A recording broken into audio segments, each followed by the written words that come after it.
சீராக்கின் ஞானம் அதிகாரம் 21. பல்வேறு பாவங்கள். குழந்தாய், பாவம் செய்துவிட்டாயா? இனிமேல் செய்யாதே.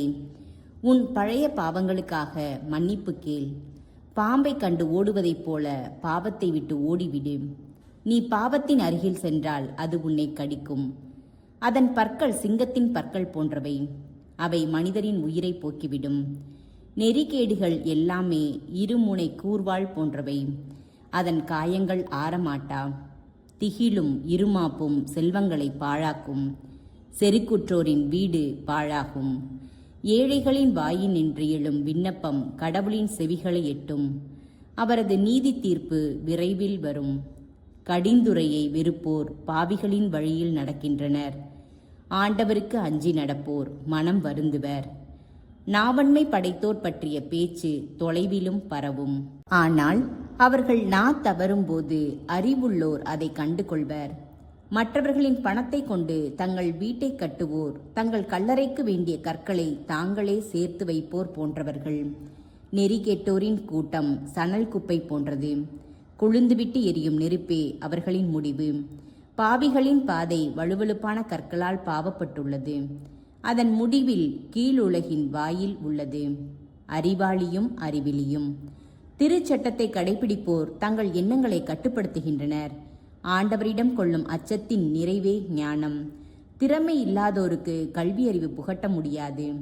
கசப்பை விளைவிக்கும் ஒரு வகை திறமையும் உண்டு. ஞானிகளின் அறிவு வெள்ளம் போல பெருக்கெடுத்து ஓடும். அவர்களின் அறிவுரை வாழ்வளிக்கும் நீரூற்றுக்கு நிகராகும். மூடரின் உள்ளம் ஓட்டை கலன் போன்றது. அதில் எவ்வகை அறிவும் தங்கி நிற்காது. அறிவாற்றல் பெற்றோர் ஞானம் நிறைந்த பேச்சை கேட்டு புகழ்வர். அது வளம் பெற செய்வர்.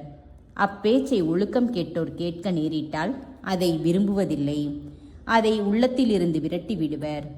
மூடரின் உரை பயணத்தின் போது எடுத்து செல்லும் பெரும் சுமை போன்றது. அறிவு கூர்மை கொண்டோரின் பேச்சு இன்பம் தருகின்றது. அறிவுத்திறன் வாய்ந்தோரின் வாய்மொழிகளை சபை விரும்பி தேடும். அவர்களின் கருத்துக்களை உள்ளத்தில் இருத்தி சிந்தித்து பார்க்கும். மூடர்களுக்கு ஞானம் பாழடைந்த வீடு போன்றது. மதியினர்களுக்கு அறிவு பொருளற்ற உரை போன்றது. அறிவிடிகளுக்கு அளிக்கும் நற்பயிற்சி கால் விலங்கு போன்றது.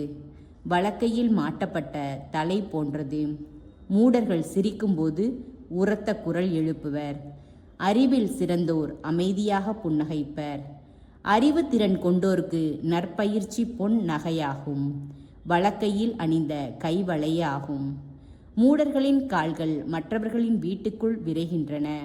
பட்டறிவு பெற்றவர்களின் கால்களோ நுழைய தயங்குகின்றன. அறிவிழிகள் கதவு வழியாக வீட்டுக்குள் எட்டி பார்ப்பார்கள். நற்பயிற்சி பெற்றோர் வெளியே காத்திருப்பர். நற்பயிற்சி பெறாதோர் கதவு அருகே நின்று ஒற்று கேட்பர்.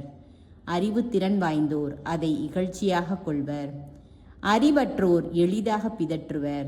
நுண்ணறிவு கொண்டோர் சொற்களை அளந்து பேசுவர். அறிவிலார் சிந்திக்கும் முன் பேசுவர். அறிஞர் பேசும் முன் சிந்திப்பர். இறை பற்றில்லாதோர் தங்கள் எதிரியை சபிக்கும்போது தங்களையே சபித்துக் கொள்வர். புறம் கூறுவோர் தங்களையே மாசுபடுத்திக் கொள்வர். சுற்றுப்புறத்தார் அவர்களை வெறுப்பர்.